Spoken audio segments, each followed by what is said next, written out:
Hey guys, welcome back to the Calibrate Tools and DIY channel. I am your friendly neighborhood tool man. Anyway, how's everybody doing today?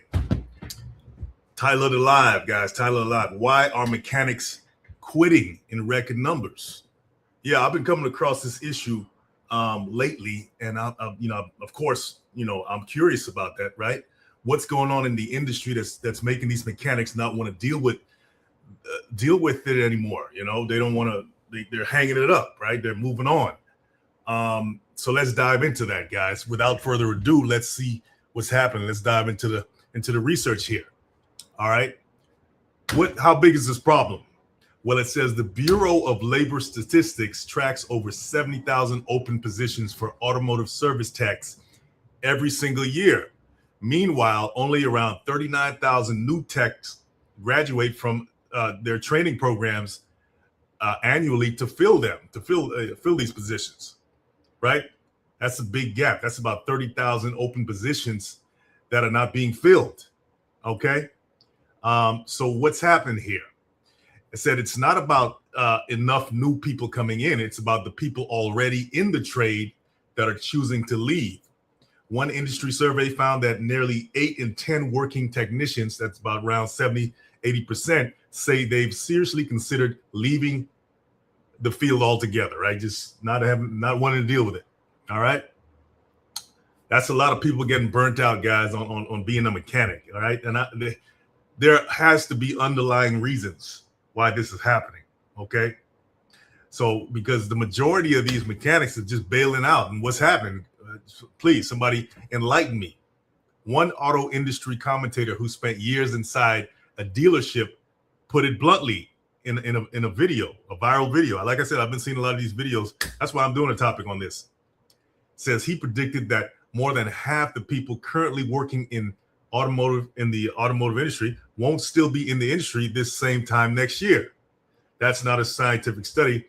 It's one tech's opinion, but it went viral because so many other mechanics in the comments said, yeah, he's right? So the question is this happening? Yeah, of course it's happening. I just stated that, right? And the research bears it out. The data bears it out. And we're going to dive into that right now. Now, the obvious issue is probably going to be, hey, they're not paying enough, right? That's the first thing that's probably going to come to people's minds. For the work that they do, their paycheck is too damn small. It just doesn't add up, okay? So let's talk about the money. Says the median pay for an automotive technician in the U.S. is around $46,000 to $47,000 a year. All right, that's around $22 an hour, right? It says half of all the techs out there make less than that. Now compare that to what they have to do, what the job actually requires. These mechanics, okay, they got to diagnose some very complex systems. Right? These are not the old 1950s cars. These cars are pretty much rolling computers. So they got to diagnose all that, all the electrical systems and everything. It says they got to work with hybrid battery packs carrying lethal voltage, right? They could pretty much lose their life if they make a mistake dealing with this stuff. So they're not getting any hazard pay, right? $22 an hour doesn't include hazard pay, I'm sure. So running a full diagnostic software suite that looks like something out of an IT department. That's funny. Looks like something out of an IT department rather than a garage. That's why I say, listen, guys, the trades are not what you think it is. Today, the trades involves all of these disciplines. Computer science, man. Like I said here, you're looking at a rolling computer that's having to deal with a system in a car that's out of like an IT department, right? That's, I find that very humorous. Yeah, that's what these guys are dealing with. It says the complexity of the job has gone up and the pay has not kept pace. So they're basically having to learn all this stuff, right? Get certified and all this stuff. It's almost like getting a college degree only to get paid peanuts, which is ridiculous. Okay. So you've got a career where the median pay is under $47,000, okay, a year, but the entry cost in tools alone can eat a huge chunk of your salary right there, your year's salary. So that's some, you know, to some people it's like, hey, that's not a good trade-off. Okay, I got to spend all this money on tools. I got to deal with all this complex equipment that I didn't expect. Right? I mean, well, you went to school for it, so you had to be expecting something, right? I got to put in all these hours, right? And this is what I get, just enough to freaking almost pay my rent. Yeah, okay. So that's kind of a rough trade-off to make. Okay. All right. So then there's the pay structure itself. It says this might be the biggest complaint you'll hear from technicians. It's called a flat pay rate. Here's how it works. Instead of getting paid for the hours you're at work, you get paid a set number of billed hours for each job, regardless of how long it actually takes. If you change an alternator, that's worth, say, around 1.5 hours, 1.5 hours, whether it takes you 45 minutes or 3 hours because the bolts are rusted or solid, whatever. You're just going to get paid for 1.5 hours of work. So imagine you put in 3 hours and you're getting paid half of what that's worth, half of that job. That could be pretty disheartening, right? Okay, so it says on paper, flat rate rewards speed and skill. In practice, technicians describe it as turning them into commission workers, not skilled professionals. They start obsessing over things that have nothing to do with fixing cars, how long the parts counter takes to bring them apart, how long they're waiting on a service advisor to get customer approval, whether a back-ordered part is going to sit in their bay, eating up unpaid time. None of that delay is the technician's fault, but under flat rate, it comes straight out of their pocket. Okay, that kind of stress, day after day, that can wear somebody down. Okay, so yeah, that's, hey, look, I it's pretty much about money when you really think about it. Okay, they're not getting paid like, I mean, just it makes sense if you're getting paid proportional to the amount of work you're putting into a job, then you won't have all these complaints, right? And that's why the automotive industry is suffering right now. So if you're going to get your car fixed and it's taking forever, this could be a reason, right? They don't have enough staff, right? They're hanging on by a thread. All right. Now, next issue is the physical and mental toll that it takes, right? So imagine that you're under a lift or something like that, and you know, you're dealing with all this other stuff, worrying about whether that thing's gonna, you know, just all right. So beyond the paycheck, there's the body and mind toll. Okay, the physical labor, standing on a concrete floor for hours on end, lifting heavy components, working in shops that get brutally hot in the summer, freezing in the winter, repetitive strain injuries are common, back, shoulders, knees. It's the kind of job that wears on you, all right? That'll show up 20 or 30 years down the line. Yes, guys, I promote the trades all the time, but no pun intended, there is a trade-off, okay? The trades can be very physically demanding, and you know, it can wear you down physically, and over the years, right, later on in life, you can start feeling some of the effects of that. Nobody's denying that. I promote the trades because it's the trades is a really good path to get out of, you know, to stay out of the way of being saddled with financial debt if you're careful, right? There's a lower barrier to entry, right? And if you use it right, you don't have to be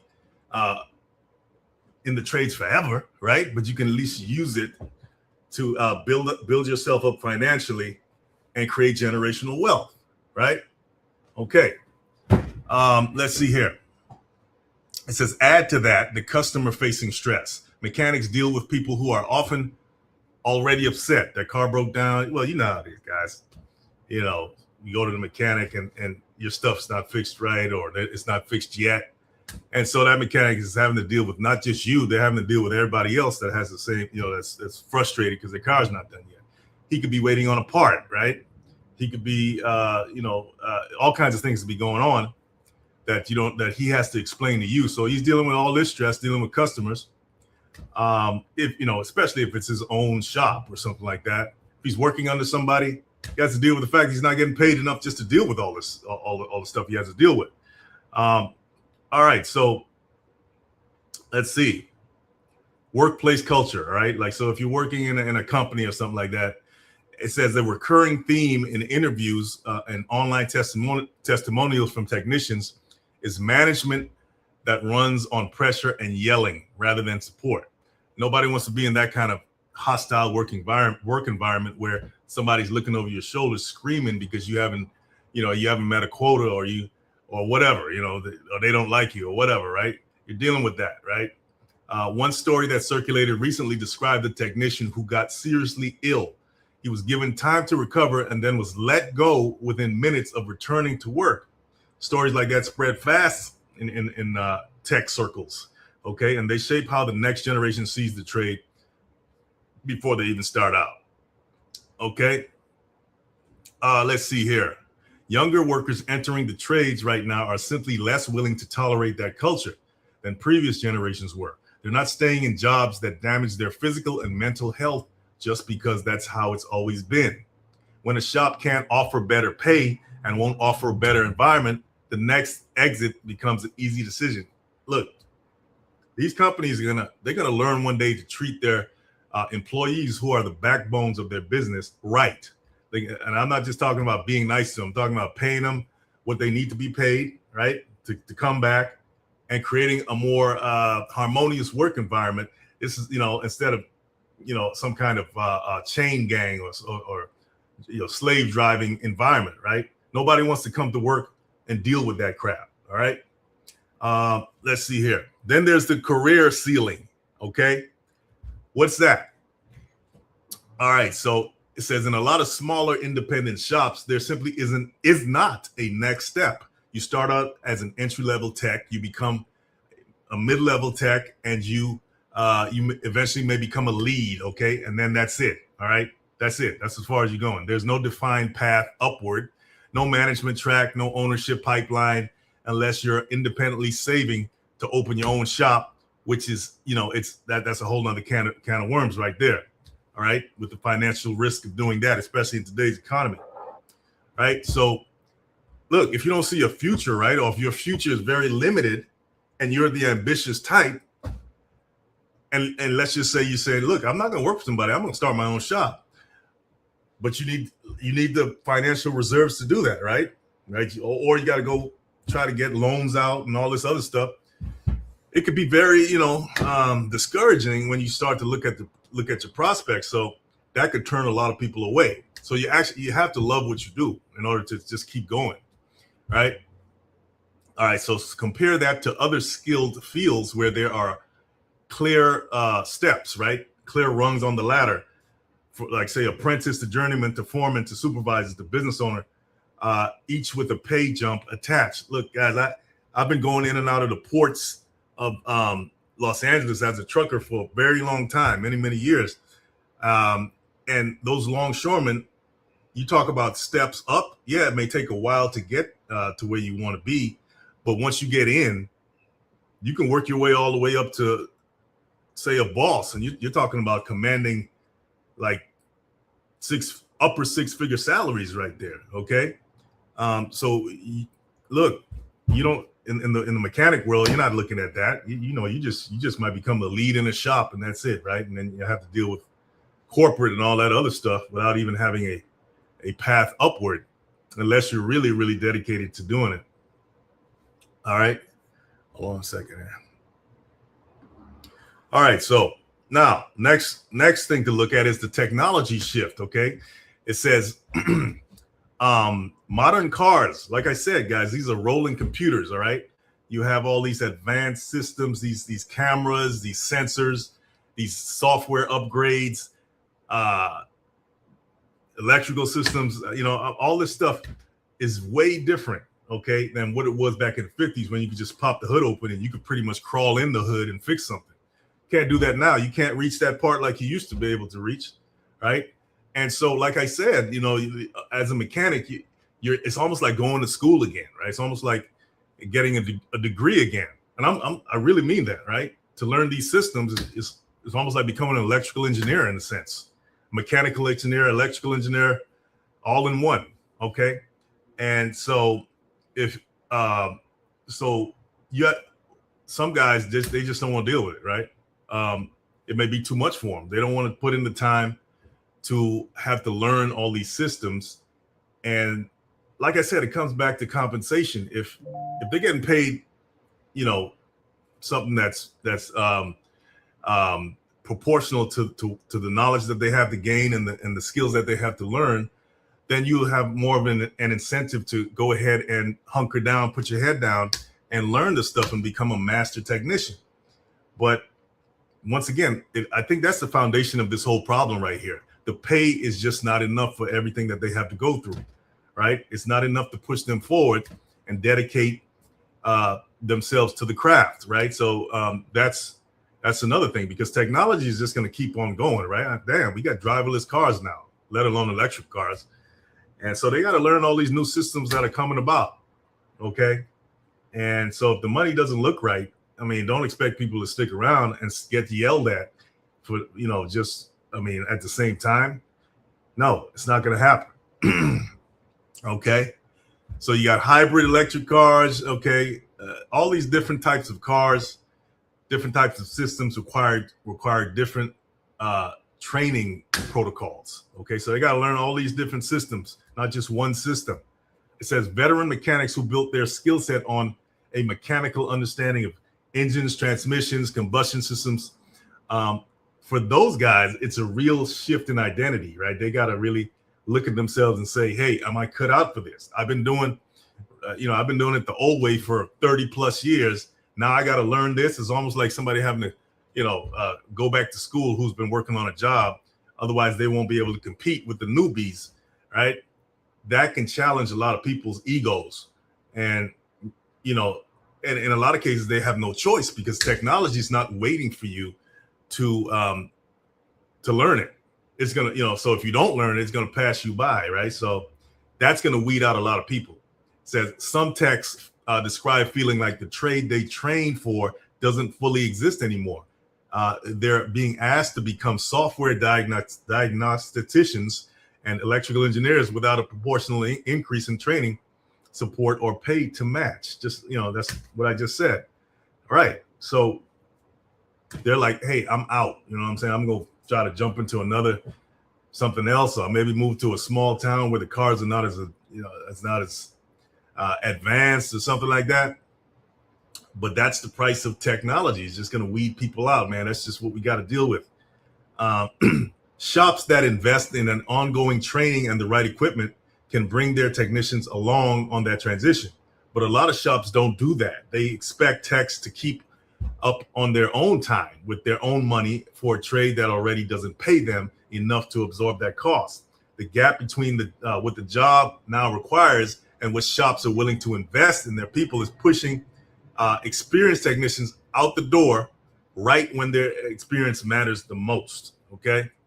So yeah, once again, it comes down to treating your people right. I mean, if you see this big tech wave and this revolution of new technology happening, and you as a company, right, or owner of a shop or something like that, you don't look out for your techs, guess what? You're going to be out of business too. So I don't get it. Why would you not want to at least shoulder some of the burden, whether it's financially, whether it's whatever you need to keep your techs up to speed, keep them happy, at least raise the pay, at least, right? Give them an incentive to stick around.